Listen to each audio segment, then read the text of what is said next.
কেন যে এই বনের ভিতরে আইসা বাড়ি করে দেখেন দর্শক ভাইরা, এই যে দেখেন বনের ভিতরে আয়া বাড়ি করছে মানুষ, দেখছেন এদিকে প্রচুর বন ভরা।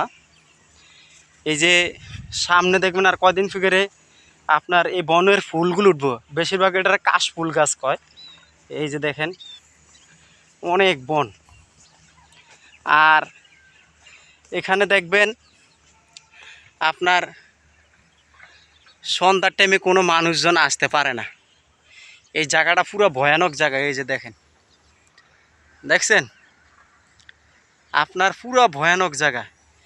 এই সব জায়গার ভিতরে যদি মানুষ আসতে পারে না কেন, মানুষ প্রচণ্ড ভয় পায়। আর এখানে মানুষকে দিনদুপুরবেলা মানুষকে মেরে ফেলায়, বুঝছেন দর্শক ভাইরা। ওই দেখেন আপনি যেদিকে তাকাইবেন সেদিকে বন, বনের কোনো শেষ নাই। এই বনের ভিতরে আইসা মানুষ বাড়িঘর করতে আছে, বুঝছেন। তা আসলে মানুষ সবসময় শান্তি চায়, সবসময় শান্তি চায়, শান্তি চায় দেখে এই জন্য শান্তি জায়গার ভিতরে আইসা বাড়িঘর করে, বুঝতে পারছেন। এই যে দেখেন, এই যে এদিকে খুব ভয়ানক জায়গাটি দেখছেন, এই যে ভাঙ্গে গেছে, এগুলো খুব ভয়ানক জায়গা।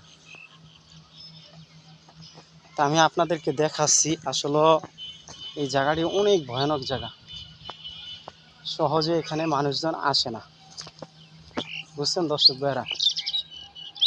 মানে প্রচুর বন, এই দেখেন এই বনগুলো মাঝে মাঝে আগুন দিয়ে মানুষ পুইরা লায়। হ্যাঁ, এই বনগুলো মানুষ আগুন দিয়ে পুইরা লায়, দেখেন দেখছেন। বনের ভিতরে আইসা মানুষ বাড়িঘর করছে। এই যে দেখেন, দেখছেন বনের ভিতরে কিন্তু বাড়িঘর করছে মানুষ, জঙ্গলের ভিতরে আইসা বাড়িঘর করছে। আরে ভাই, পাইছে কোটি কোটি টাকা খরচ করে এই জঙ্গলের ভিতরে বাড়ি করছে। আর গ্রামের মানুষ জঙ্গল দেখলে ভয় পায়, এই জঙ্গলের ভিতরে জীবনে এসে বাড়িঘর করব না, বুঝছেন। এই যে দেখেন আমি দেখাই, প্রচুর জঙ্গল, প্রচুর। আপনারা দেখেন আর আমার সঙ্গে থাকেন, প্রচুর জঙ্গল। এই জঙ্গলে আইসা মানুষে বাড়িঘর করে। এই দেখেন, দেখছেন কি ভয়ানক জায়গা ভাই। এইসব ভয়ানক জায়গার ভিতরে রিস্ক নিয়ে আইসা ভিডিও বানায়, এরপর আপনাদেরকে উপহার দেখায়। ভাই আজকে দেখেন কোথায় আসছি কাজ করতে, কি ভয়ানক জায়গার ভিতরে আইসে এরপর আপনাদেরকে ভিডিও করে দেখাই, বুঝতে পারছেন দর্শক ভাইয়েরা।